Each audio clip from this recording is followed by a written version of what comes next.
Olá, seja muito bem-vindo ao nosso canal Central Filosófica. Hoje o nosso bate-papo vai ser acerca do tema mulherismo e afrocentricidade. O que é isso? O que é afro, o que é afrocentricidade? O que é mulherismo? Para tratar deste assunto, eu convidei a professora Carolina Vale. Ela que é especialista no assunto, tem formação em ciências sociais, militante na área e conhece o assunto bem a fundo. Professora Carolina, seja muito bem-vinda ao nosso canal Central Filosófica. Olá, muito obrigada pelo convite. Primeiramente, queria pedir licença para falar que todos os caminhos estejam abertos para que o conhecimento chegue da forma como deve chegar, para que o conhecimento chegue de forma compreensível, né? Então, agradeço muito pelo convite e é isso. Eu não sou formada em ciências sociais ainda, sou estudante em ciências sociais, certo? E obrigada. Tá certo. Professora, fala um pouco do seu currículo, da sua formação, da sua atuação. Eu sou estudante de Ciências Sociais, estou terminando o curso pela Universidade Federal do Piauí, aqui em Teresina, e também sou pesquisadora no Laboratório de Africologia e Estudos Ameríndios, Jerumá, compondo o núcleo REQUET, que é orientado, inclusive, pela professora Cátia Ribeiro, que tem sido um dos grandes expoentes, um dos grandes nomes sobre o mulherismo africano aqui no Brasil. E, além disso, sou residente pedagógica, né, e atuo na rede pública de ensino, e também sou colunista numa produtora, né, onde eu escrevo os textos mensalmente que tangem dentro dessa temática sobre África, diáspora, cultura africana, história e etc. Ok, professora, muito obrigado por ter aceito o meu convite. Mas antes da nossa discussão, para você que está ligado conosco, já deixa o seu like nesse vídeo, comentários, perguntas, inquietações, pois o seu comentário poderá gerar uma nova discussão. E não se esqueça, compartilhe esse vídeo com mais pessoas, pois aquilo que eu falo, né? Aquilo que é bom é para ser compartilhado. Se inscreva no canal caso você não é inscrito, pois dessa forma você vai ser notificado de todas as novidades que semanalmente são postadas aqui neste canal. Professora, vamos lá. Vamos começar então pelo tema, né? Aliás, o que é mulherismo africano? O que é mulherismo? É um movimento social? O que é afrocentricidade? O que é mulherismo? Defina para nós aí esse tema, este assunto. Bom, o mulherismo africano, ele é sim uma teoria que foi pensada em termos acadêmicos, né, na década de 80, nos Estados Unidos, pela doutora Cleonora Hudson. Mas é interessante que a gente também observe o mulherismo africano não só como uma teoria, mas como uma prática, uma vivência e um movimento de retorno para como era a experiência do povo africano antes de toda essa violência colonial. E a própria doutora Cleonora Hudson, quando ela vai falar sobre o mulherismo africano, ela gosta muito de dizer que ela não inventou nada. Ela não inventou uma teoria nova, uma coisa que é completamente irreconhecível em termos acadêmicos e tudo mais. Ela diz que olhou para o passado, olhou para as experiências das mulheres africanas, a forma como essas mulheres viviam e sistematizou isso dentro de uma teoria que é o mulherismo africano, certo? Então, etimologicamente, mulherismo reivindica aquele discurso da Sojourner Truth, né, que é eu não sou uma mulher, justamente para reivindicar uma mulheridade africana que até então não era considerada dentro dos movimentos que se pensava a mulher, né? Esses movimentos ocidentais, aí eu posso citar o próprio feminismo. O feminismo ele nasce como um movimento ocidental que vai pensar de forma universal a experiência das mulheres. né? E aí parte da centralidade da mulher branca europeia ocidental. E aí só depois, com o avançar das discussões, é que o feminismo vai conseguir fazer outros recortes raciais, de classe também, mas até então essa experiência era centrada na vivência dessas mulheres brancas, né? E de uma mulheridade que não era compatível com a mulheridade da mulher africana, né? E aí a Cleonora Hudson faz esse estudo do que significa ser essa mulher africana no continente africano, traçando algumas características culturais e de berços civilizatórios, né? Então, ela teoriza, e depois a Nadove, que é uma outra teórica também, traz um componente muito importante, que é a cultura. Ela vai traçar todo o arcabouço cultural do que era as vivências das pessoas no continente africano e do que era a vivência depois dos europeus, né? Lá no continente europeu. E esse elemento da cultura, ela se baseia muito a partir da teoria do senegalês Cheikh Anta Diop, que foi um dos grandes estudiosos que revolucionou a historiografia africana. E Cheikh Anta Diop, ele vai elaborar a teoria dos dois berços. E ele vai dizer que o berço africano é completamente oposto do berço europeu, em questão de valores, né? Porque o berço africano era matriarcal e o berço europeu é patriarcal, né? Então, o patriarcado acaba que o mulherismo africano também desmistifica todas essas noções de um patriarcado universalista, né? De que a opressão da mulher é universal, quando na verdade não é.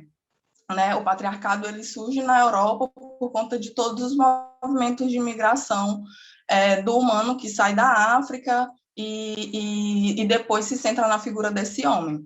Então, uma das grandes reivindicações do mulherismo africano é justamente essa pauta de que nós éramos uma sociedade matriarcal e, por conta da violência colonial e do atravessamento do Atlântico, a gente acabou assumindo um outro eixo cultural que não é nosso, mas que é ocidental, entendeu? E aí eu trago uma metáfora muito interessante do professor Wade Nobles, que ele vai fazer a gente refletir a partir da seguinte observação. Imagina um trem que vem vindo perfeitamente nos seus trilhos e acontece algum acidente. Esse trem, ele vai descarrilhar, né? Ele vai tombar, ele vai sair desses trilhos, mas ainda assim ele vai continuar em movimento. Essa metáfora ela foi usada justamente para explicar essa experiência africana de um povo que vinha num eixo civilizatório em pleno desenvolvimento, né? E acontece o acidente da colonização, esse povo descarrilha e vai para um outro eixo civilizatório, que é o europeu, mas ainda assim eles continuam vivendo as suas experiências, só que agora descentralizado. Mesmo que aqui na diáspora a gente observa que existe muitas experiências africanas que atravessaram, mas as experiências europeias e ocidentais também influenciaram na forma como a gente passou a viver no mundo, né? Inclusive o patriarcado, a forma como os homens africanos hoje se comportam dentro da sociedade ocidental era diferente da forma como eles se comportavam nas sociedades africanas, né? Antes desse contato com o colonizador, que inclusive traz o patriarcado. Então, é a partir de todas essas noções que o mulherismo africano se estrutura, a busca pelo matriarcado, a retomada, né, pelo matriarcado, de entender a centralidade dessa mulher em todas as relações sociais, né, que as mulheres africanas nunca ocuparam um papel de subalternidade em relação aos homens, não existia essa hierarquia, e o que eu acho importante também de pontuar é que matriarcado não é o oposto de patriarcado, não é a hierarquia de mulheres sobre homens, mas sim um sistema que operava em plena harmonia entre esses dois corpos, né, entre o masculino e o feminino. E aí é todo esse movimento que a Leonora vai buscar, né, e depois chega aqui no Brasil, por meio de Catiúcia Ribeiro, de Anne Horace, de Azandieri, que são mulheres que têm levado a palavra do mulherismo e que têm feito, de certa forma, esse movimento ter visibilidade, né? E aí tu também me perguntou sobre afrocentricidade. O mulherismo africano, ele é uma extensão da afrocentricidade.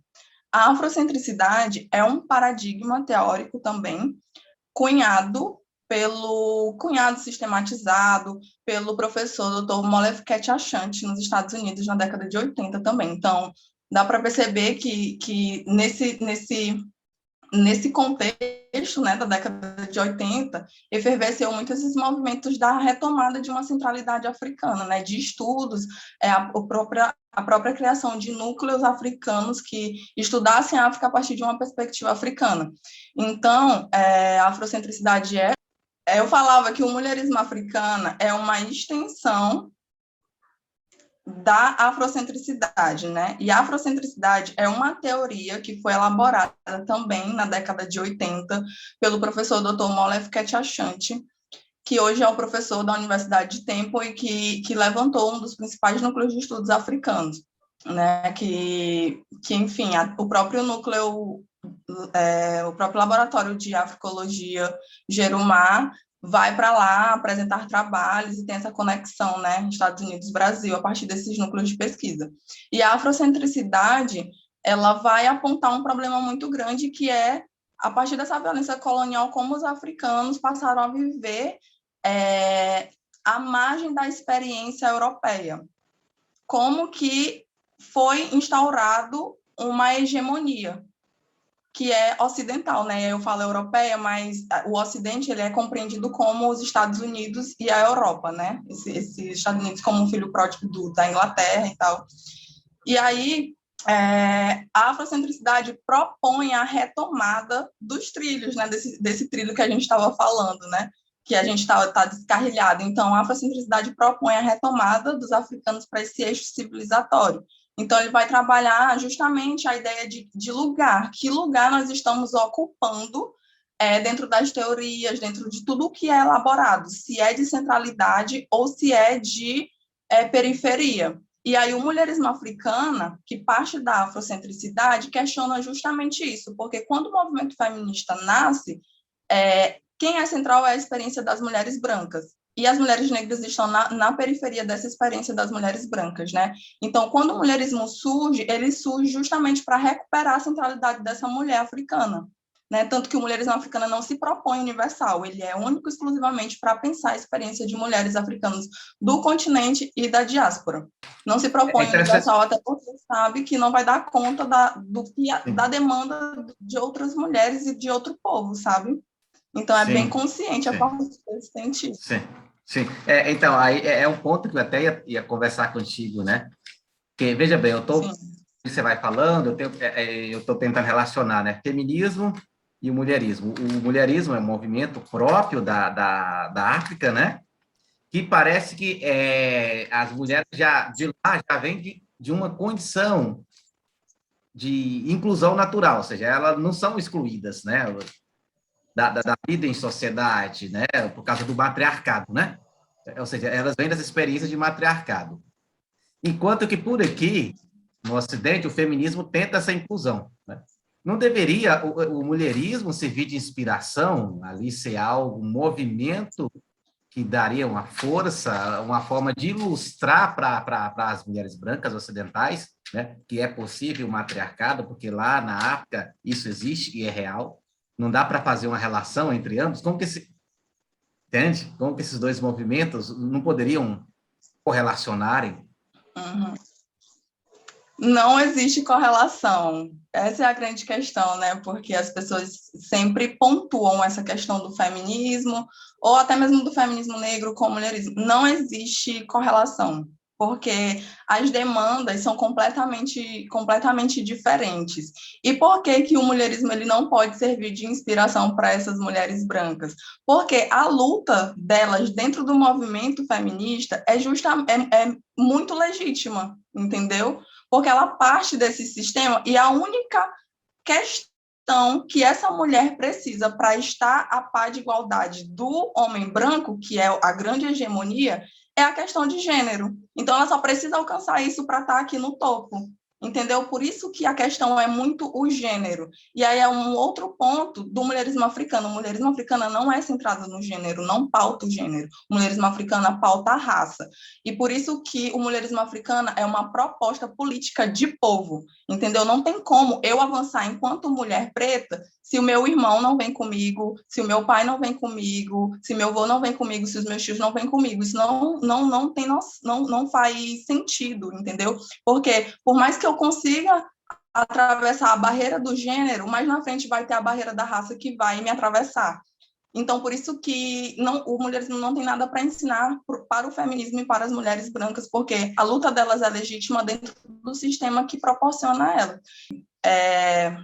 O gênero, ele passa a ser central dentro dessa sociedade, porque é somente esse tripé, aliás, esse tripé não, desculpa, é somente esse problema que elas precisam resolver para estar a par de igualdade com os homens brancos e estabelecer essa hegemonia branca, entendeu? Porque a mulher branca ainda possui poder dentro dessa estrutura. E aí eu trouxe a frase da Catherine Bancoli, que eu não sei, ela diz que enquanto as mulheres brancas, quando as mulheres brancas conseguirem tudo o que elas almejam dentro da luta de gênero, as mulheres negras continuarão limpando para elas, porque existem outros atravessamentos que impossibilitam que só o gênero dê conta disso. Por isso que o mulherismo africano não compra essa luta de gênero. Isso não significa que nós não devemos nos preocupar com todas as violências que acontecem dentro da sociedade ocidental, né? Porque ainda nós vivemos aqui e isso se instaurou como um problema. Mas não vai ser só isso que vai resolver os nossos problemas, porque o problema central é a raça. Todas as nossas violências se estruturam a partir de um paradigma da raça, e por isso que é uma proposta política de povo, porque inclui todo mundo, todas as pessoas pretas e africanas do continente da diáspora, né? E a diáspora, enquanto esse fenômeno histórico, social, de atravessamento, né, de retirada violenta dessas pessoas do seu eixo civilizatório, sabe? Isso não é uma discussão essencialista, mas é entender que a gente não está operando dentro do nosso próprio, dos nossos próprios sistemas de organização social, de família, de língua, enfim, da forma como a gente vivenciava o mundo, sabe? E isso é muito violento, isso impacta de todas as formas a vida dessas pessoas africanas. Então, o mulherismo africano é essa proposta política de reorganização de povo que vai partir da centralidade das mulheres e desculpa, porque o barulho da moto me desconcentrou, para reorganizar, sabe? Justamente por esse princípio matriarcal. Entendi. É muito interessante, né? Teria outras questões a colocar a respeito. Mas vamos lá. Então, pegamos aqui da questão do racismo, né? Existe um ethos do racismo, ou seja, em que consiste? Onde esse ethos do racismo, né, e o comportamento racista se originou? Podemos dizer que o racismo que se tem por aqui, ele se originou, o ethos do racismo, né, se origina no Ocidente ou é anterior ao Ocidente? Existe um ethos no racismo, do racismo, e onde nasce esse ethos? Certo. E aí eu gostaria de primeiro explicar o termo, o que significa.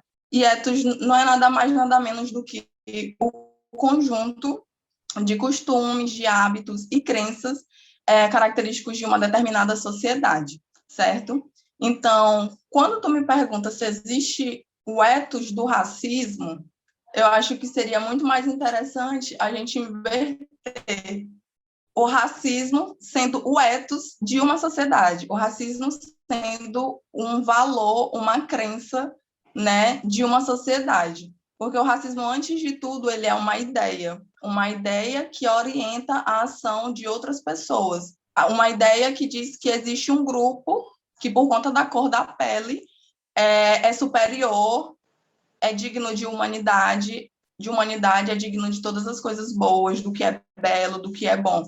Enquanto outros grupos, e aí eu não classifico só os negros, né, mas todos os grupos não brancos não são dignos de humanidade. Então, essa é a base do pensamento racista, né, que é um valor de uma sociedade. E o pensamento racista, ele se origina como um traço da cultura europeia, que é a xenofilia, né? Quando o desenvolvimento das cidades gregas ali, né, da Itália e tudo mais, não era eles tinham um certo preconceito pelo estrangeiro, né? Então, tipo, não era um crime matar uma pessoa que chegou de fora, justamente por esse medo do outro. E aí esse medo do outro começou a basilar todas essas relações, né? E aí depois a Europa, ela se coloca como centro do mundo, e é a partir dessa compreensão de que existe o outro, que ela vai dominar o mundo, que ela começa a classificar quem é superior, que vai ser ela mesma, em relação aos outros. Está muito complexo esse pensamento ou tá Tá tranquilo. compreensível? Tá compreensível, tá compreensível. Não, é só, tá compreensível, e só aproveitando a questão do termo ethos, né, que que ele é de um dos seus textos, né, daquele texto. Qual texto? Eu estou tentando aqui, é de um daqueles dois textos, não sei qual é que você trabalha. Não, mas essa questão do ethos. É um da Nadov, né? Isso, É isso. O racismo ele se origina a partir dessa compreensão, a partir dessa aversão com o estrangeiro, né? Com o outro.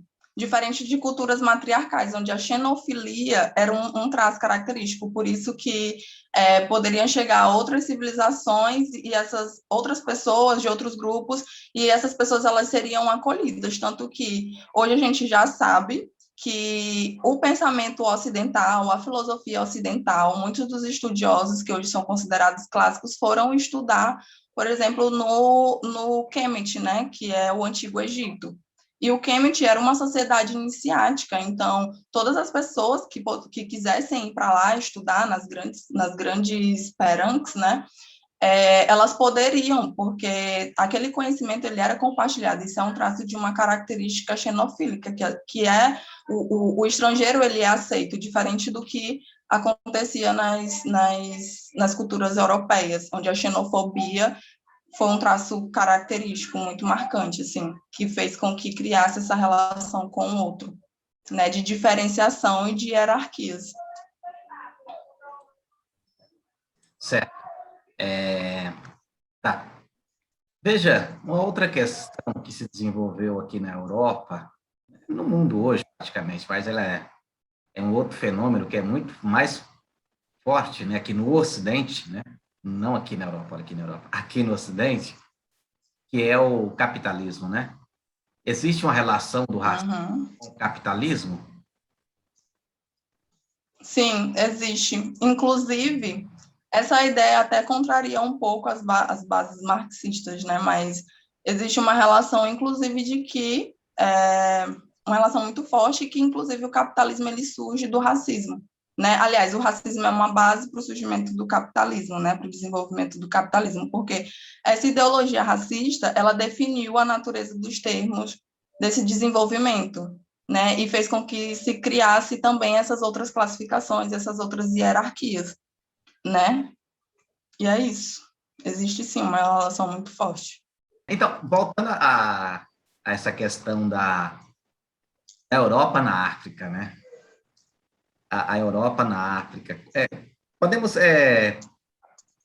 fazer uma alusão, né, de como era a relação dos europeus com os africanos, né, antes dessa invasão na África, né?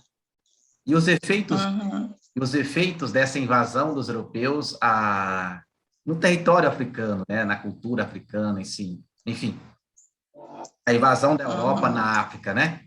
E que fatores, né, contribuíram, né, que ajudaram os europeus a conquistar esse mundo, o mundo africano, né? Os impactos da invasão europeia no continente africano, eles foram dos piores, né? Tudo o que aconteceu depois dessa invasão alterou toda a forma como um povo vivia e todo o desenvolvimento cultural que vinha acontecendo.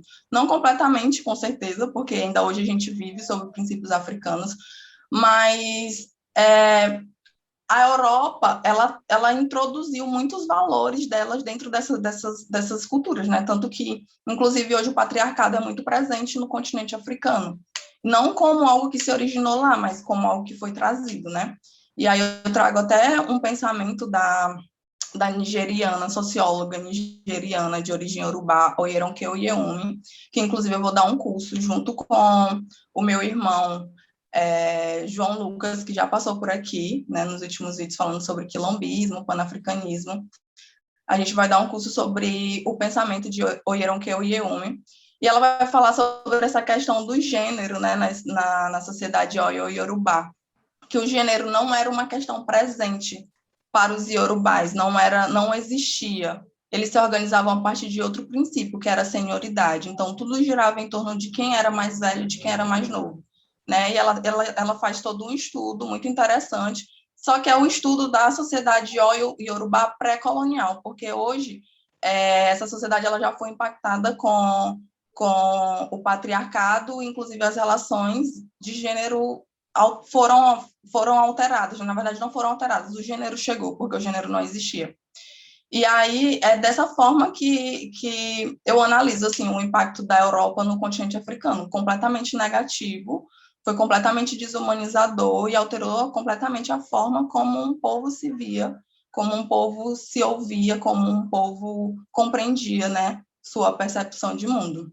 E aí você me fez outras perguntas que eu não estou lembrando agora. Não, mas você já... Relacionado...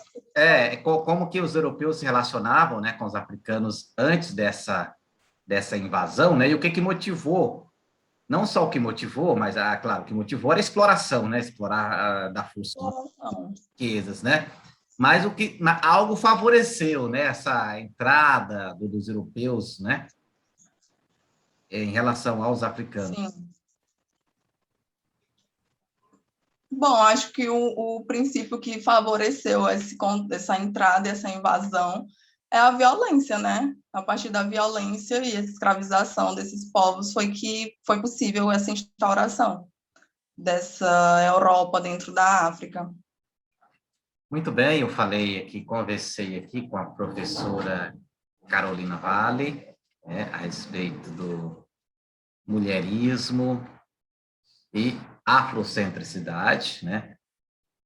Ela explanou aqui ela trouxe aqui ilustrações interessantes, né, acerca desses dois pontos, né, a afrocentricidade e dentro da afrocentricidade esse movimento chamado mulherismo africano. Agradeço muito a professora Carolina por ter nos concedido essa entrevista. Bom, professor, muito obrigada pelo convite. Eu me sinto muito honrada de estar aqui, me sinto muito honrada de fazer parte desse seu projeto, que é grandioso. Existem discussões grandiosas aqui com pessoas grandiosas também.